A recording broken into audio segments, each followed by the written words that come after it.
corruption point. Laging ganyan yung issue, corruption. Pinakakorap na gobyerno sa mundo.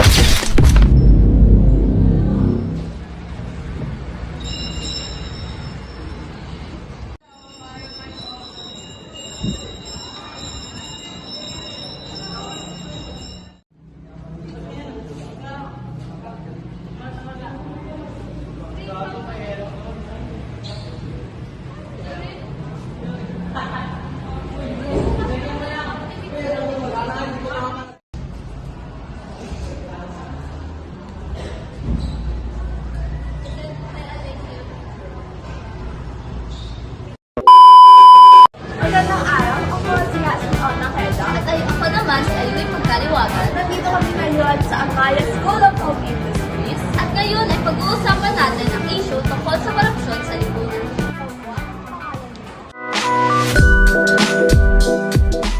Ako si Sir Ilian, Mapping Teacher ng Amaya School of Home Industries.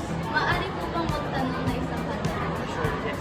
Ano po ang inyong opinion tungkol sa korupsyon ng isang bansa? As a teacher, syempre, we are very sensitive when it comes to talking about corruption kasi medyo filtered nila yung mga sasabihin namin and we are not biased when it comes to that field. Pero I must say, corruption here dito sa Pilipinas is very wide and you can never, or you not never, it will not be 100%, hindi mo pwedeng pagkatiwalaan natin si government kapag sinabi natin corruption. It lives within ourselves. Tayo na kasi yung nagde-decide. Hindi natin pwedeng sisihin sa gobyerno. Bakit? Because people are the one who's voting them para ilagay sa posisyon. So hindi natin masasabi na kasalanan ng gobyerno bakit tayo may corruption. Kasalanan nila bakit tayo nagiging ganito. Where are tayo mismo o yung mga botante mismo yung may kasalanan bakit nagkakaroon ng corruption. And ano yung mas masasabi ko? Sobrang laganap niya to the point na maraming tao yung naghihirap. For example, yung pinaka-latest about corruption is the flood control. Sobrang daming nawala ng buhay dahil sa flood control. Which is dapat, dati pala, way back 2018, I think 2018, 2015, nagawa na ng solusyon yung mga projects about flood control. Pero hindi siya nagawa because of corruption. Because of the people na nag-corrupt ng pera.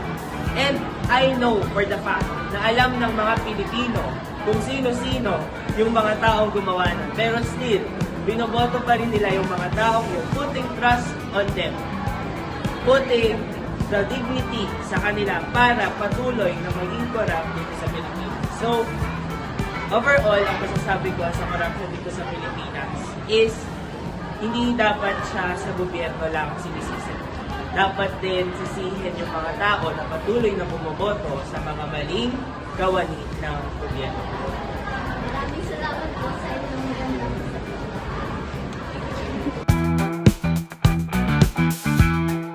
Donald.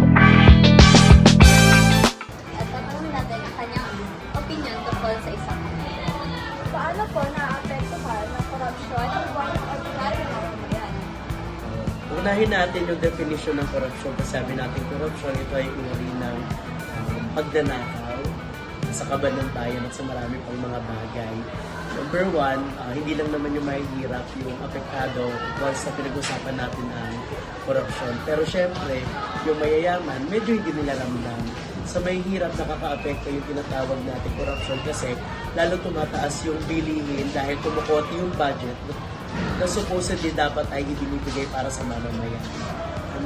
So, imbis na ma-allocate or maibigay magkaroon ng proper distribution yung pera sa lahat ng sabihin natin nasasakupan, nagiging tight yung budget kasi nakuha na ng kukunti. So, ang mangyayari, since kukunti na lang yung pera, mas malito may bibigay sa bawat tao. Ngayon, nakaka-apekto siya sa mga mahihirap kasi yung mga mahihirap, nag-aambag sila doon sa tinatawag nating nakukuhang yaman. Pero, sa totoong buhay, konti yung natatanggap nila dahil mas marami nakakuha yung mga Thank you po, Sir Donald.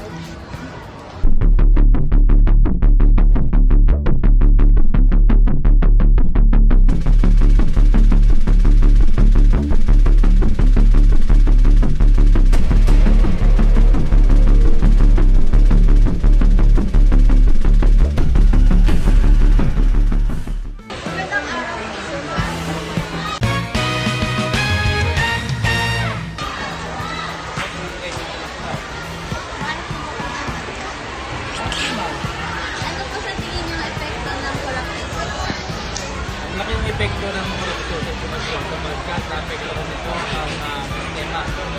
Dahil kung mabawasan natin ang kapital o pera, hindi na sa mga paaralan ang magkasabit. Pati mga guro, mahirap kami magturo kasi kulang mga anak namin. Yun ang magiging problema. Dapat yan, dapat ako ng mabang kalidad ng edukasyon na magkakaroon ng mga epekto sa oras. Salamat.